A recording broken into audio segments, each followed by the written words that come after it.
The average prison has 1,000 inmates.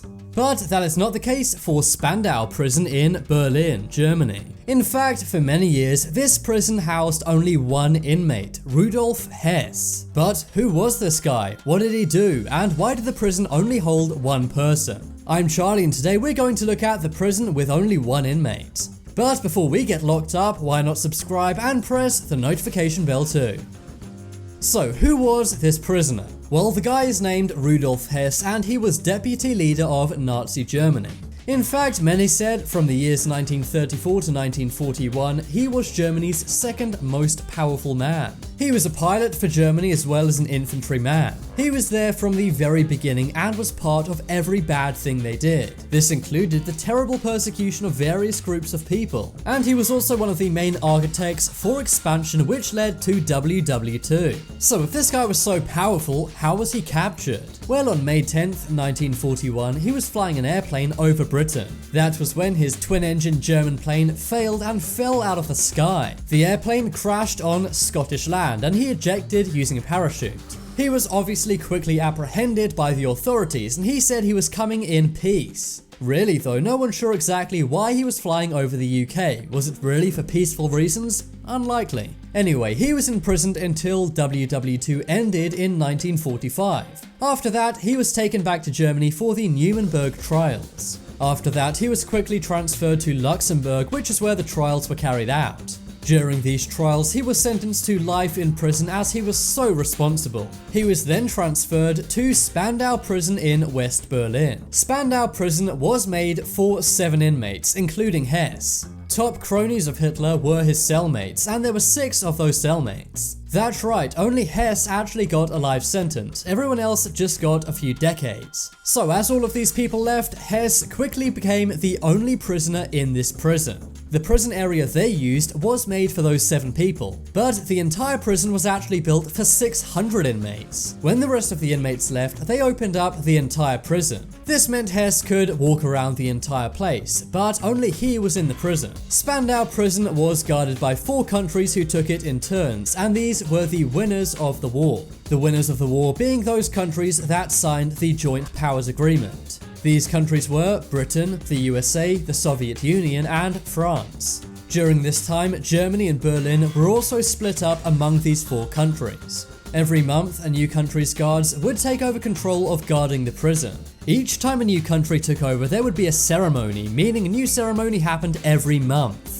And to guard this one prisoner, there were 37 soldiers. There was also an officer and 24 cleaners. Not to mention a doctor, a chef, and around 20 other staff members. All of this got very costly, and it cost around $1 million a year to guard this guy. The person who paid for all of that was the taxpayers of West Germany.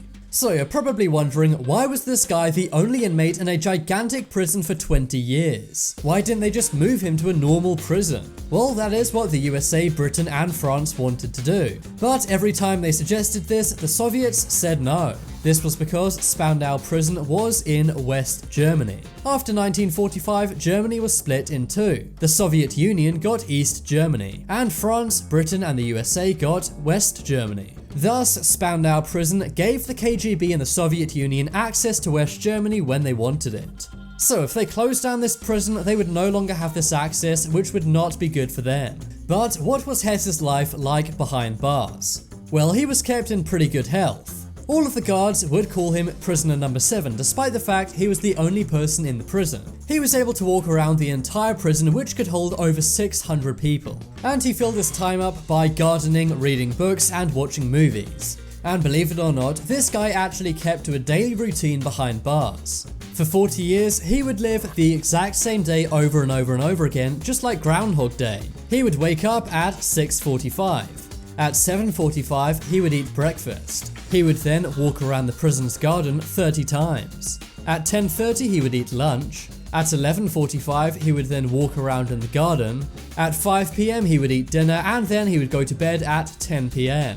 But one thing he did not follow as a routine was his cell. In fact, the guards actually made him change cells every single week. And seeing as the prison could hold 600 people and it was just him in it, that really was not a problem. Also, whenever he needed to visit a doctor, he was taken to hospital in a massive convoy of 8 cars.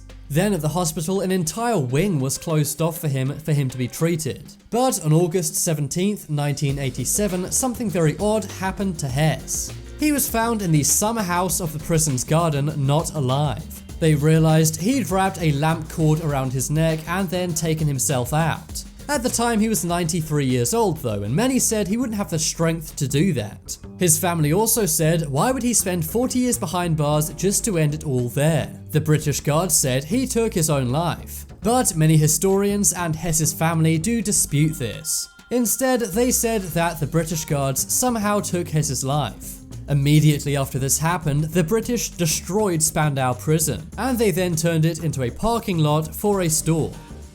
But now it's time to make your opinion heard. Do you think Hess really did take his own life, or was it an MI6 operation? If you guys want some more amazing videos, then check out my second channel. There'll be a link to that on screen in a moment. But as always, thanks for watching. Check out some more videos on screen right now. Leave a like if you enjoyed, and if you haven't already, what are you waiting for? Subscribe to Top 10s.